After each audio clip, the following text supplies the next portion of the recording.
I am like 589 days into my case. And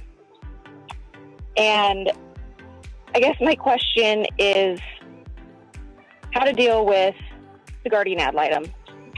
At this point in the case, nobody is in agreement with, she's running the show basically, and she's very spiteful. I've made her angry, unfortunately.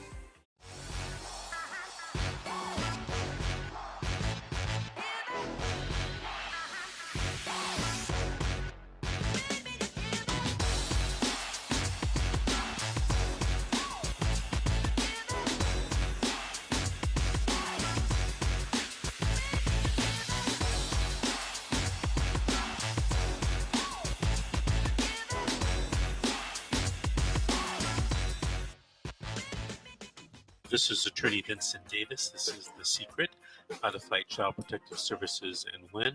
I'm on with my co-hosts, Aaron Carranza and Georgette Truin. All right, ladies, let's take another call.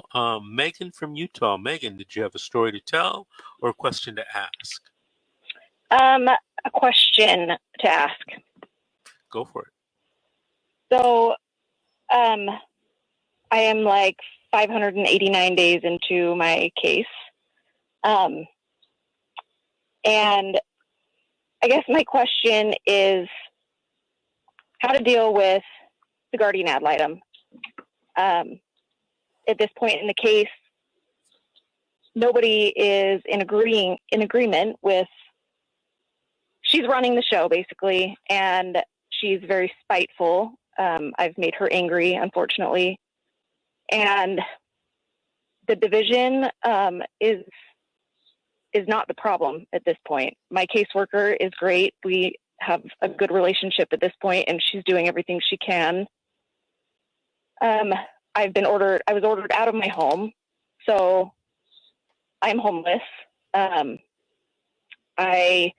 to date, have gone to 89 group therapy sessions, 44 individual therapy sessions. I went to inpatient rehab. I had a second mental health assessment, or like a comprehensive assessment after this last hearing. I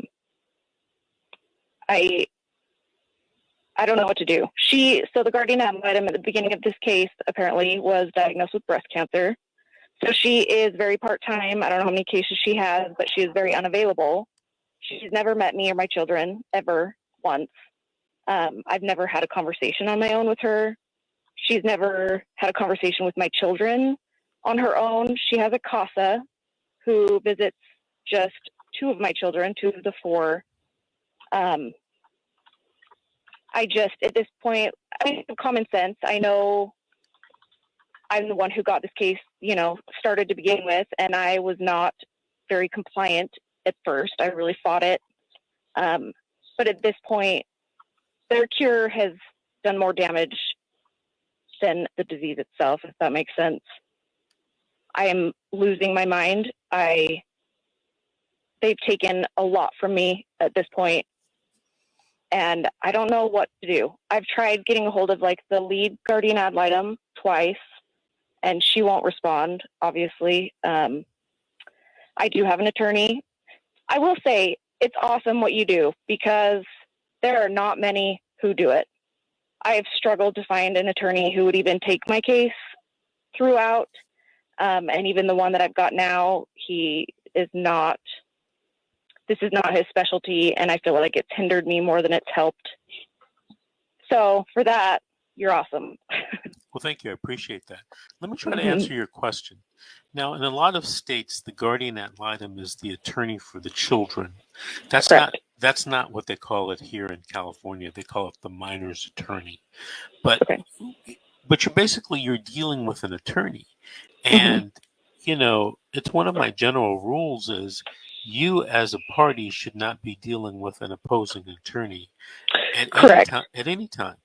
You shouldn't be talking to them. You shouldn't be trying to coerce them or contact them or, in my mind. And I haven't been, there was a couple times at the beginning when I emailed and I was told, I can't talk to you because you're being represented.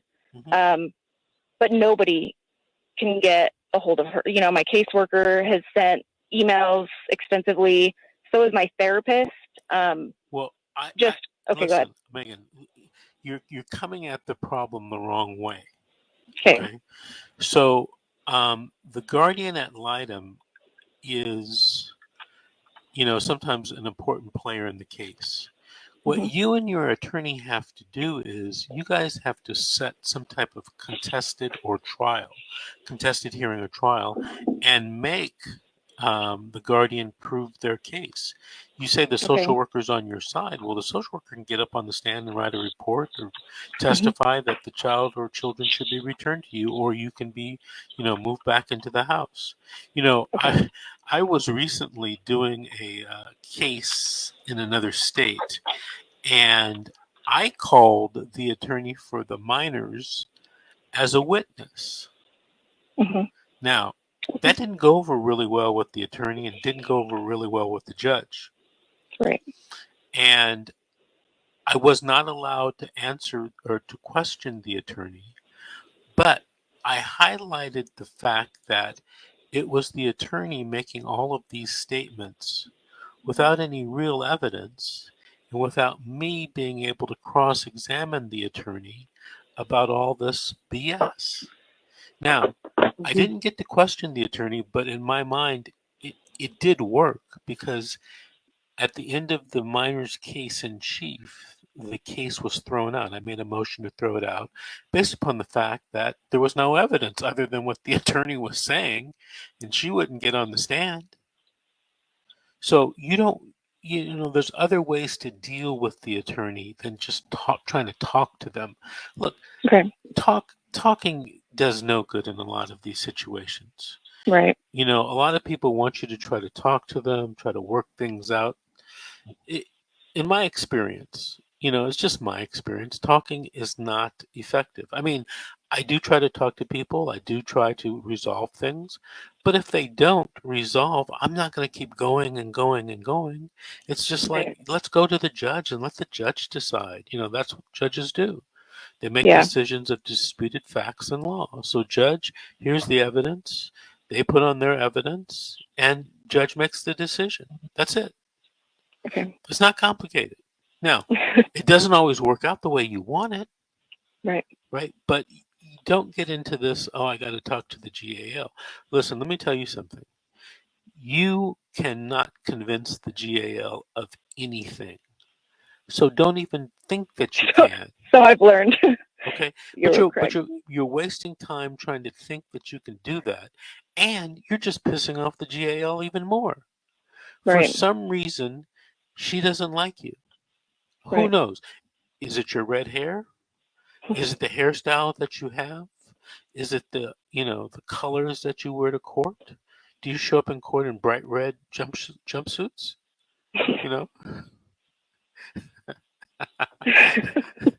Or pink jumpsuits or pink leisure suits. Right. So it could be, who knows? People are people, right? For some reason, Megan, she doesn't like you. We're not going to figure out why, and we don't have to know why. Let's just try to win. And you win. And I think you kind of answered my question, like to have my attorney, I guess, get us back into court and question, or at least try. I don't know. Yes. I don't know. It's just been so long, and I'm exhausted, and I don't know how.